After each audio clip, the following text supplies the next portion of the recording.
ಪರಂಗಿಪೇಟೆಯ ಬಾಲಕ ದಿಗಂತ್ ನಾಪತ್ತೆ ಪ್ರಕರಣಕ್ಕೆ ಸಂಬಂಧಪಟ್ಟಂತೆ ಹೈಕೋರ್ಟಲ್ಲಿ ಹೇಬಿಯಸ್ ಕಾರ್ಪಸ್ ಅರ್ಜಿ ವಿಚಾರಣೆ ನಡೀತಾ ಇದೆ.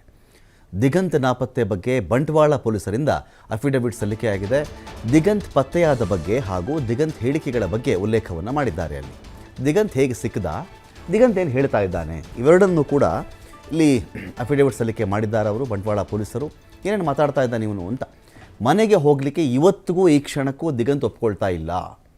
ಸೊ ಇವ್ನು ಮನೆಗೆ ಹೋಗೋಕ್ಕೆ ಒಪ್ಕೊಳ್ತಾ ಇಲ್ಲ ಸ್ವಾಮಿ ಅಂತ ಕೂಡ ಕೋರ್ಟ್ ಗಮನಕ್ಕೆ ಇಲ್ಲಿ ವಕೀಲರು ಒಂದು ಕಡೆ ತಂದಿದ್ದಾರೆ. ಪರೀಕ್ಷೆ ಭಯದಿಂದ ತಾನಾಗಿಯೇ ಹೋಗಿದ್ದಾಗಿ ವಿಚಾರಣೆ ವೇಳೆ ಹೇಳ್ಕೊಂಡಿದ್ದಾನೆ. ನನ್ನನ್ನು ಯಾರೂ ಕಿಡ್ನಾಪ್ ಮಾಡಲಿಲ್ಲ, ಯಾರೂ ಕೂಡ ಅಪಹರಣ ಮಾಡಲಿಲ್ಲ ನನ್ನನ್ನು. ನನಗೆ ಪರೀಕ್ಷೆದು ಭಯ ಇತ್ತು, ಮನೆಯಲ್ಲಿ ಹಿಂಸೆ ಇತ್ತು ನನಗೆ, ಹಾಗಾಗಿ ನಾನು ಹೋಗ್ಬಿಟ್ಟೆ, ಮನೆ ಬಿಟ್ಟು ಹೋದೆ ಎನ್ನುವ ಬಗ್ಗೆ ಕೂಡ ಇದರಲ್ಲಿ ಉಲ್ಲೇಖ ಆಗಿದೆ.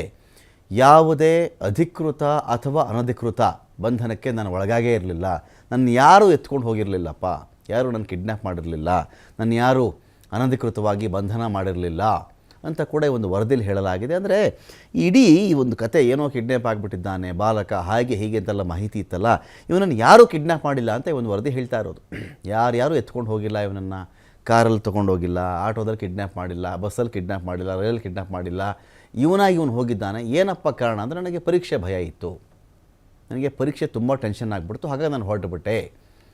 ಈ ವೇಳೆ ಆಯಿತು, ಏನೋ ಒಂದು ಆಗಿದೆ, ಮಗನನ್ನು ಕಳಿಸ್ಕೊಟ್ಬಿಡಿ, ಈಗ ಮಗನನ್ನು ಕಳಿಸ್ಕೊಟ್ಬಿಡಿ ಅಂತ ಪೋಷಕರು ಹೇಳಿದ್ರೆ ಪರೀಕ್ಷೆ ಬರೆಯೋದಕ್ಕೆ ಒಂದು ಅವಕಾಶ ಕೊಡಿ ಅವನಿಗೆ ಅಂತ ಪೋಷಕರ ಮನವಿಯನ್ನು ಕೂಡ ಮಾಡಿಕೊಳ್ತಾ ಇದ್ದಾರೆ. ಇನ್ನೊಂದು ಕಡೆ ನಾವು ಚೆಕ್ ಮಾಡಿಕೊಂಡಾಗ ಇವನಂತೂ ಮನೆಗೆ ಹೋಗಕ್ಕೆ ರೆಡಿ ಇಲ್ಲ ದಿಗಂತ್. ನೀವು ಏನಾದರೂ ಮಾಡ್ಕೊಳ್ಳಿ, ನಾನು ಮನೆಗಂತೂ ಬರಲ್ಲ ಅಂತಿದ್ದಾನೆ. ಅಂದರೆ ಪರೀಕ್ಷೆ ವಿಚಾರ ಇಷ್ಟೊಂದು ಟಾರ್ಚರ್ ಆಗಿಬಿಟ್ಟಿತ್ತು ಮನೆಯಲ್ಲಿ. ಗಂಭೀರವಾದಂಥ ವಿಚಾರ ನೋಡಿ. ಪೋಷಕರು ಏನಾದರೂ ಟಾರ್ಚರ್ ಮಾಡಿಬಿಟ್ರೆ ಮಗ ಜಾಸ್ತಿ ಮಾರ್ಕ್ಸ್ ತೆಗೆದುಬಿಡ್ತಾನ, ಅವನ ಬುದ್ಧಿ ವಿಕಸಿತ ಆಗಿಬಿಡುತ್ತಾ? ಅವನು ಪ್ರತಿಯೊಬ್ಬನಿಗೂ ಒಂದು ಸಾಮರ್ಥ್ಯ ಅಂತ ಇರುತ್ತೆ ರೀ. ಒಂದು ಎಕ್ಸಾಮ್ನ ಯಾರೂ ಕೂಡ ಒಂದು ಭೂತ ಥರ ಟ್ರೀಟ್ ಮಾಡಬೇಡಿ. ಎಕ್ಸಾಮ್ ಒಂದು ಭೂತ ಮಾಡಬೇಡಿ ಮಕ್ಕಳಿಗೆ. ಎಕ್ಸಾಮ್ ಒಂದು ಸಿಸ್ಟಮ್ ಏನು ಮಾಡಿದೆ, ಒಂದಷ್ಟು ಪಾಠಗಳನ್ನು ಬರೆದು ಈ ಪಾಠಗಳನ್ನ ಯಾರು ಚೆನ್ನಾಗಿ ಬರೀತಾರೋ ಅವನೇ ಬುದ್ಧಿವಂತ ಅಂತ ಒಂದು ಸರ್ಟಿಫಿಕೇಟ್ ವ್ಯವಸ್ಥೆ ಮಾಡಿಬಿಟ್ಟಿದೆ. ವ್ಯವಸ್ಥೆ ನಿಜ ಅಲ್ವಾ? 100ಕ್ಕೆ 100 ತೊಗೊಂಡ್ರೆ ತುಂಬ ಬುದ್ಧಿವಂತ, 196 ತೊಗೊಂಡ್ರೆ ಇವನು ಸ್ವಲ್ಪ ಆವ್ರೇಜ್ ಪರವಾಗಿಲ್ಲ, 100ಕ್ಕೆ 75 ತೊಗೊಂಡ್ರೆ ಏನೋ ಪರವಾಗಿಲ್ಲ, 30-35 ತೊಗೊಂಡ್ರೆ ವೇಸ್ಟ್ ಅಂತ. ನೋ, ಇದು ಒಂದು ವ್ಯವಸ್ಥೆ ಇಟ್ಟಿರ್ತಕ್ಕಂಥ ಸ್ಕೇಲ್ ಅಷ್ಟೇ. ಮಗುವಿನ ಮುಂದೆ ಒಂದು ವ್ಯವಸ್ಥೆ ಇಟ್ಟಿರೋ ಒಂದು ಸ್ಕೇಲ್. ಇದರ ಆಚೆಗೆ ಒಂದು ಇನ್ನೇನೋ ಒಂದು ಬುದ್ಧಿಶಕ್ತಿ ಇರಬಹುದಲ್ಲ. ಇದೇ ನಿಜ ಆಗಿದ್ದರೆ SLC ಎಕ್ಸಾಮೇ ಬರೆದಿರೋರು, SLC ಎಕ್ಸಾಮ್ ಬರೆದಿರುವವರು, ಎಷ್ಟೋ ಎಕ್ಸಾಮ್ಗಳಲ್ಲಿ ಫೇಲ್ ಆದವರು ಭಾರತ ರತ್ನ ಆಗಿದ್ದಾರಲ್ರಿ. ಭಾರತ ರತ್ನ ಆಗಿದ್ದಾರೆ, ಫೇಲ್ ಆಗಿರೋರು ದೊಡ್ಡ ದೊಡ್ಡ ಅಚೀವ್ಮೆಂಟ್ ಮಾಡಿದ್ದಾರೆ, ಎಜುಕೇಷನ್ ಡಿಸ್ಕಂಟಿನ್ಯೂ ಮಾಡಿದ್ದಾರೆ. ಇನ್ನೇನೋ ಪ್ರತಿಭೆ ಇರುತ್ತೆ, ಏನೋ ಒಂದು ವ್ಯವಸ್ಥೆ ಅಂತ ಮಾಡಿ ಆ ಚೌಕಟ್ಟು ಒಳಗಡೆ 100 ಮಾರ್ಕ್ಸ್ 600 ಮಾರ್ಕ್ಸಲ್ಲಿ ಒಬ್ಬ ಮನುಷ್ಯನನ್ನು 625 ಮಾರ್ಕ್ಸಲ್ಲಿ ಇವನು ಬುದ್ಧಿವಂತ, ಇವನು ದಡ್ಡ, ಇವನು ಪೆದ್ದ, ಇವನು ಕೆಲಸಕ್ಕೆ ಬರೆದಿರೋನು, ಜೊತೆಗೆ ನೆಂಟರಿಷ್ಟರ ಬಳಿಲೂ ಹೇಳ್ಕೋಬೇಕಲ್ಲ, ಅಕ್ಕಪಕ್ಕದ ಮನೆಯವ್ರ ಹತ್ರ ಹೇಳ್ಕೋಬೇಕಲ್ಲ.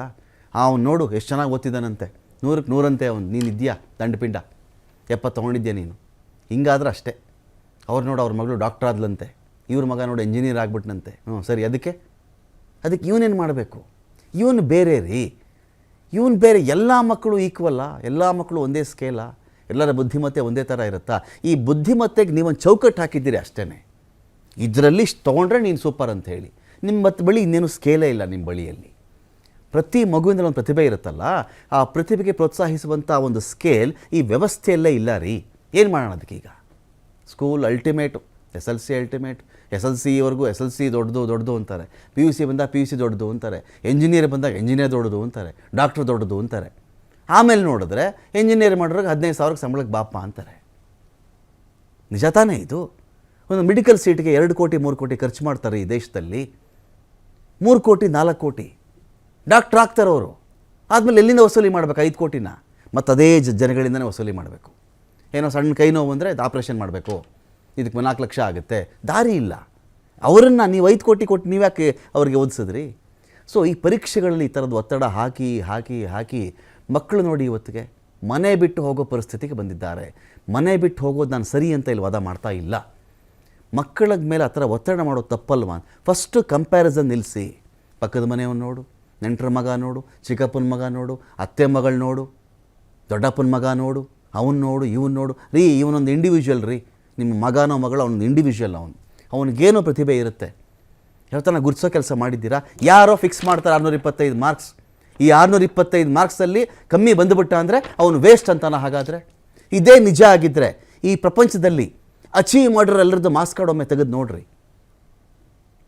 ಥಾಮಸ್ ಆಲ್ವಾ ಎಡಿಸನ್ 1000ನೇ ಬಾರಿಗೆ 1000ನೇ ಬಾರಿಗೆ ಅವನು ಬಲ್ಬ್ ಕಂಡುಹಿಡಿತಾನೆ. ಅವನು ಥಾಮಸ್ ಆಲ್ವಾ ಎಡಿಸನ್ ಫಿಲಮೆಂಟ್ಗೆ ತಲೆ ಕೆಡಿಸ್ಕೊಳ್ತಾನೆ. ಅವನು ಫಿಲಮೆಂಟು ಸರಿಯಾಗಿ ವರ್ಕ್ ಆಗ್ತಿರಲ್ಲ, ಅದು ಟಂಗಸ್ಟನ್ ಬಳಸ್ತಾನೆ ಅದಕ್ಕೆ, ಬಲ್ಬ್ಗೆ ಕಂಡುಹಿಡ್ತಾನೆ. ಅವನನ್ನು 900 ಬಾರಿ ಫೇಲ್ ಆದಾಗ, 999 ಬಾರಿ ಫೇಲ್ ಆದಾಗ ಯಾರನ್ನ ವೇಸ್ಟ್ ಅಂತ ಪಕ್ಕಕ್ಕೆ ಇಟ್ಬಿಟ್ಟಿದ್ರೆ, ಸರಿ ಸುಮಾರು 20 ವರ್ಷಗಳ ಸಂಶೋಧನೆ ರೀ, ನಾವೆಲ್ಲ ಇವತ್ತು ಒಂದು ಬೆಳಕಲ್ಲಿ ಕೆಲಸ ಮಾಡ್ತಾ ಇದ್ದೀವಿ. ಯಾಕಿದು? ಇದನ್ನೇ ಇವತ್ತು ಜಡ್ಜು ಕೂಡ ಹೇಳಿದ್ದಾರೆ. ಪರೀಕ್ಷೆ ವಿಚಾರದಲ್ಲಿ ಒತ್ತಡ ಯಾಕೆ ಹೇರ್ತೀರಾ ನೀವು? ಬಾಲಕ ದಿಗಂತ್ ಪೋಷಕರಿಗೆ ಹೈಕೋರ್ಟ್ ಒಂದು ಪ್ರಶ್ನೆ ಕೇಳಿದೆ. ಅಲ್ಲಿ ದಿಗಂತ್ ಬಗ್ಗೆ ಮಕ್ಕಳ ಕಲ್ಯಾಣ ಸಮಿತಿ ನಿರ್ಧಾರವನ್ನು ಕೈಗೊಳ್ಳೋದಕ್ಕೆ ಸೂಚನೆ ಕೊಟ್ಟಿದ್ದಾರೆ ಅವರು. ಸದ್ಯ ಬೋಂದೆಲ್ ಮಕ್ಕಳ ಕಲ್ಯಾಣ ಸಮಿತಿ ವಶದಲ್ಲಿ ದಿಗಂತ್ ಇದೆ. ಮನೆಗೆ ಬರಲ್ಲ ಅಂತ ಇದ್ದಾನೆ ರೀ ಅವನು. ನಾನು ಮನೆಗೆ ಹೋಗಲ್ಲ ಅಳ್ತಾನ ಅವನು. ಅಂದರೆ ಯೋಚನೆ ಮಾಡ್ಕೊಳ್ಳಿ, ನೀವು ಯೋಚನೆ ಮಾಡ್ಕೊಳ್ಳಿ. ನಾನು ಇಲ್ಲಿ ಯಾರನ್ನೂ ದೂರ್ತಾ ಇಲ್ಲ. ಪೋಷಕರಿಗೆ ಅವ್ರ ಆತಂಕ ಇದೆ ನಿಜ. ಮಗ ಸಕ್ಸಸ್ ಆಗಬೇಕು, ಒಳ್ಳೆ ಕೆಲಸಕ್ಕೆ ಸೇರಬೇಕು, ಒಂದು ಒಳ್ಳೆ ಸಂಬಳ ಬರಬೇಕು ಅವನಿಗೆ. 1 ಲಕ್ಷನೋ 2 ಲಕ್ಷನೋ 3 ಲಕ್ಷನೋ ಸಂಬಳ ಬರಬೇಕು. ಒಂದು ಒಳ್ಳೆ ಹುಡುಗಿ ನೋಡೋ ಅವ್ನು ಮದುವೆ ಮಾಡಿಬಿಡ್ಬೇಕು. ಆನಂತರ ಅವನೊಂದು ಮನೆ ಕಟ್ಟಿಬಿಡಬೇಕು EMI ತೊಗೊಂಡು, ಒಂದು ಕಾರ್ ತೊಗೋಬೇಕು EMI ಕಟ್ಬಿಟ್ಟು, ಜೀವನ ಪೂರ್ತಿ EMI ಕಟ್ಕೊಂಡು 20 ವರ್ಷ 25 ವರ್ಷ ಕಟ್ತಾನೇ ಇರಬೇಕು. ಅವನು ಚೆನ್ನಾಗಿರ್ಬೇಕು, ನನ್ನ ಮಗ ಸರೀಕರ ಮುಂದೆ ಸಂಬಂಧಿಕರ ಮುಂದೆ ಅದ್ಭುತ ಅನಿಸ್ಬೇಕು ಅವನು. ಇದಲ್ವಾ? ಬರೀ ದಿಗಂತ್ ಪೋಷಕರ ಬಗ್ಗೆ ನಾನು ಮಾತಾಡ್ತಾ ಇಲ್ಲ. ಅಲ್ಟಿಮೇಟ್ ಗೋಲ್ ಇದೇ ಆಗಿಬಿಟ್ಟಿದ್ದೆಲ್ರಿ. ಏನು ಮಾಡೋಣ? ಎಲ್ಲಾದರೂ ಕೇಳಿ, ನೀವು ಯಾರ ಮನೇಲಾದರೂ ಕೇಳಿ, ಕಂಪ್ಯಾರಿಸನ್. ಅವನು ಹಂಗೆ ಮಾಡ್ದ, ಇವಳು ಹಿಂಗೆ ಓದಿದ್ಲು, ಅವಳು ರ್ಯಾಂಕ್ ಅಂತೆ, ಇವನಾದ ಡಿಸ್ಟಿಂಕ್ಷನ್ ಅಂತ ಇದೆ. ಇವನು ಏನೋ ಪ್ರತಿಭೆ ಇರುತ್ತೆ ರೀ, ಗುರುತಿಸಿ ನೀವು ಅದನ್ನು. ಜಗತ್ತಲ್ಲಿ ಹಾಗಾದರೆ 100% ಅವ್ರು ಬಂದವ್ರು ಮಾತ್ರ ಬದುಕ್ತಾ ಇರಬೇಕಾಗಿತ್ತು ರೀ. ಇದೇ ಲಾಜಿಕ್ ನಿಜ ಆದರೆ 100, 95, 96 ಇಷ್ಟು ಬಂದಿರೋರು ಮಾತ್ರ ಬದುಕಬೇಕಾಗಿತ್ತು. ಇನ್ಯಾರು ಬದುಕೋಕ್ಕೆ ಅರ್ಹರೇ ಆಗ್ತಿರಲಿಲ್ಲ. ಹಾಗಾದರೆ ಆಫ್ಟರ್ ಆಲ್ ಯಾರ ಸ್ಕೇಲ್ ಇದು? ಒಂದು 100-150 ವರ್ಷಗಳು ಇಷ್ಟು ಇರ್ಬೋದಾ ಎಕ್ಸಾಮ್ಗೆ? ಅಲ್ಟಿಮೇಟ್ಲಿ 100-150 ವರ್ಷ. ಅದಕ್ಕೆ ಮುಂಚೆ ಏನು ಪ್ರತಿಭೆಗಳೇ ಇರಲಿಲ್ಲ, ದಡ್ರು ಎಲ್ಲ. ಆಗ ಒಂದು ಸ್ಕೇಲ್, ಒಂದು ಚೌಕಟ್ಟು. ಇವ್ರಿಗೇನೋ ಒಂದು ರೇಸಿಗೆ ಬಿಡೋಕೆ ಒಂದು ಸ್ಕೇಲ್ ಬೇಕು, ಸೀಟ್ಗಳಿಗೊಂದು ಸ್ಕೇಲ್ ಬೇಕು, ಇವ್ರಿಗೆ ಉದ್ಯೋಗ ಕೊಡೋಕೆ ಒಂದು ಸ್ಕೇಲ್ ಬೇಕು. ಸ್ಕೇಲ್ ಬೇಕಲ್ಲ.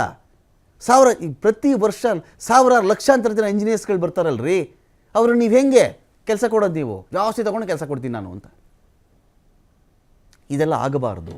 ವಿಚಾರಣೆಯನ್ನು ಮುಂದೂಡಿದ್ದಾರೆ ಹೈಕೋರ್ಟ್ನ ದ್ವಿಸದಸ್ಯ ಪೀಠ. ಸದ್ಯಕ್ಕೆ ದಿಗಂತ್ ಅಂತೂ ನಾನು ಮನೆಗೆ ಹೋಗಲ್ಲ ಅಂತ ಕೂತಿದ್ದಾನೆ ಅವನು. ಈ ಥರ ಒತ್ತಡ ಹೇರಬೇಡಿ ಅಂತ ಹೇಳಿ ಜಡ್ಜ್ ಒಂದು ಕಡೆ ಹೇಳಿದ್ದಾರೆ. ಡೀಟೇಲ್ಸ್ ಕೊಡ್ಸೋಕ್ಕೆ ಇದಕ್ಕೆ ಆದಿತ್ಯ ಇದ್ದಾರೆ. ಆದಿತ್ಯ, ಚೆಕ್ ಮಾಡಿಕೊಂಡಾಗ ದಿಗಂತನ ಪ್ರಾಬ್ಲಮ್ ಏನು ಅಂದರೆ, ನೋಡಿ, ನಾವು ಕಂಪೇರ್ ಮಾಡಿಕೊಂಡಾಗ ಇವನು ಯಾರೂ ಕಿಡ್ನ್ಯಾಪ್ ಮಾಡಿಲ್ಲ, ಯಾರೂ ಟಾರ್ಚರ್ ಮಾಡಿಲ್ಲ, ಅವನೇ ಹೇಳ್ತಾ ಇದ್ದಾನೆ ಅದನ್ನು ಅಂತ ಪೊಲೀಸರ ಅಫಿಡವಿಟಲ್ಲಿ ಹೇಳ್ತಾ ಇದೆ. ನಿಜವಾಗಿಯೂ ಎಕ್ಸಾಮ್ ಬಂದಾಗ ಸಹಜ, ಓದ್ಕೊಳ್ಳೆ ಮನೆಯಲ್ಲಿ ಮಗಳಿದ್ರೆ ಓದ್ಕೊಳ್ಳೆ, ಯಾಕೆ ಸುಮ್ಮನೆ ಟೈಮ್ ವೇಸ್ಟ್ ಮಾಡ್ತಾ ಇದೆಯಾ, ಓದ್ಕೊಳ್ಳಪ್ಪ ಯಾಕೆ ಟೈಮ್ ವೇಸ್ಟ್ ಮಾಡ್ತಾ ಇದ್ದೀವಿ, ಜನರಲ್ ಆಗಿರುತ್ತೆ. ಅವ್ರವ್ರ ಸಾಮರ್ಥ್ಯಕ್ಕೆ ಅವ್ರು ಓದ್ತಾರೆ. ಸೊ ಇದರಲ್ಲಿ ಇವನಿಗೆ ಎಕ್ಸಾಮ್ದೇ ದೊಡ್ಡ ಟಾರ್ಚರ್ ಆಗಿಬಿಡುತ್ತಾ ಇವನಿಗೆ ಅಂತ ಪ್ರಶ್ನೆ ನಂದು. ನಿಜಕ್ಕೂ ಕೂಡ ರಮಾಕಾಂತ್, ಈಗ ಮನೆಯವರ ವರ್ಷನ್ ಪ್ರಕಾರ ಅವ್ರು ಇನ್ನೂ ಕೂಡ ಒಂದು ಬೇರೆ ರೀತಿಯ ಅನುಮಾನಗಳನ್ನು ವ್ಯಕ್ತಪಡಿಸ್ತಾ ಇದ್ದಾರೆ. ಅಂದ್ರೆ ಕೇವಲ ಪರೀಕ್ಷೆ ಬೇಕಾಗ್ತಾ ಹೋಗಿಲ್ಲ ಅನ್ನುವಂಥದ್ದು. ಆದ್ರೆ ಪೊಲೀಸರಿಂದ ನಿನ್ನೆ ನಮ್ಗೆ ಬಂದಂತ ಮಾಹಿತಿಯ ಪ್ರಕಾರ ಕೂಡ ಇವತ್ತು ಹೈಕೋರ್ಟ್ಗೆ ಸಲ್ಲಿಸಿರುವಂತಹ ಅಫಿಡವಿಟ್ ಕೂಡ ಅದೇನ್ನೇ ಉಲ್ಲೇಖ ಮಾಡ್ತಿರುವಂತದ್ದು. ಅಂದ್ರೆ ಆತ ಮನೆಗೆ ಹೋಗೋದಿಕ್ಕೆ ಹೋಗ್ತಾ ಇಲ್ಲ, ವಾಪಸ್ ಮನೆಗೆ ಹೋಗೋದಿಕ್ಕೆ ಹೋಗ್ತಾ ಇಲ್ಲ. ಪೊಲೀಸ್ ಇಲಾಖೆ ಕೂಡ ಇವನನ್ನ ಪೋಷಕರಿಗೆ ಕೊಡೋಕೆ ನಮ್ಗೆ ಯಾವುದೇ ಅಭ್ಯಂತರ ಇಲ್ಲ ಅಂತ ಪೊಲೀಸರು ಕೂಡ ಹೇಳಿದ್ದಾರೆ. ಆದ್ರೆ ಈಗ ಸದ್ಯ ಕೋರ್ಟ್ ಏನ್ ಮಾಡಿದೆ ಅಂದ್ರೆ, ಈ CWC ಮಕ್ಕಳ ಕಲ್ಯಾಣ ಸಮಿತಿ ಇಲಾಖೆ ಏನ್ ನಿರ್ಧಾರ ಕೈಗೊಳ್ತಾರೋ ಅದರ ಮೇಲೆ ಮುಂದಿನ ಪ್ರಕ್ರಿಯೆಗಳು ನಡೀಲಿ ಅಂತ ಹೇಳಿದ್ದಾರೆ. ಆದ್ರೆ ಇದೇ ಸಂದರ್ಭದಲ್ಲೂ ಕೂಡ ಪೋಷಕರ ಪರವಾಗಿರುವಂತಹ ವಕೀಲರು ಏನ್ ಮಾಡಿದ್ದಾರೆ ಅಂದ್ರೆ, ಆತನಿಗೆ ಪರೀಕ್ಷೆ ಇದೆ, ಪರೀಕ್ಷೆ ಕಾರಣವನ್ನ ಮುಂದಿಟ್ಟಿದ್ದಾರೆ ಜಡ್ಜ್ ಮುಂದೆ. ಈ ಸಂದರ್ಭ ಜಡ್ಜ್ ಅವರಿಗೆ ಒಂದು ರೀತಿ ಬುದ್ಧಿವಾದವನ್ನ ಕೂಡ ಹೇಳಿರುವಂತದ್ದು. ಅಂದ್ರೆ ಪರೀಕ್ಷೆ ವಿಚಾರವನ್ನ ಅಷ್ಟು ಗಂಭೀರ ಮಾಡಬೇಡಿ, ಆತ ಮುಖ್ಯ, ಬಾಲಕನ ಮನಸ್ಥಿತಿ ಅನ್ನುವಂಥದ್ದು ಮುಖ್ಯ ಅನ್ನುವಂಥ ರೀತಿಯಲ್ಲಿ ಹೇಳಿದ್ದಾರೆ. ಈ ವಿಚಾರದಲ್ಲಿ ಗಂಭೀರತೆಯನ್ನು ತಗೊಳ್ಕೊಳ್ಬೇಕು ನೀವು. ಆ CWC ಏನು ನಿರ್ಧಾರವನ್ನು ತೆಗೆದುಕೊಳ್ಳುತ್ತೋ ಅದೇ ಅಂತಿಮ ಅನ್ನುವಂಥ ರೀತಿಯಲ್ಲಿ ಹೇಳಿದ್ದಾರೆ. ಹಾಗಾಗಿ ಈಗ CWC ಮುಂದೆ ದಿಗಂತ್ ಪೋಷಕರು ಇನ್ನೇನು ಹೋಗ್ಲಿಕ್ಕಿದ್ದಾರೆ, ಅಲ್ಲಿ ದಿಗಂತ್ ಯಾವ ತರ ಹೇಳಿಕೆಯನ್ನ ಕೊಡ್ತಾನೆ, ಆತ ಮನೆಗೆ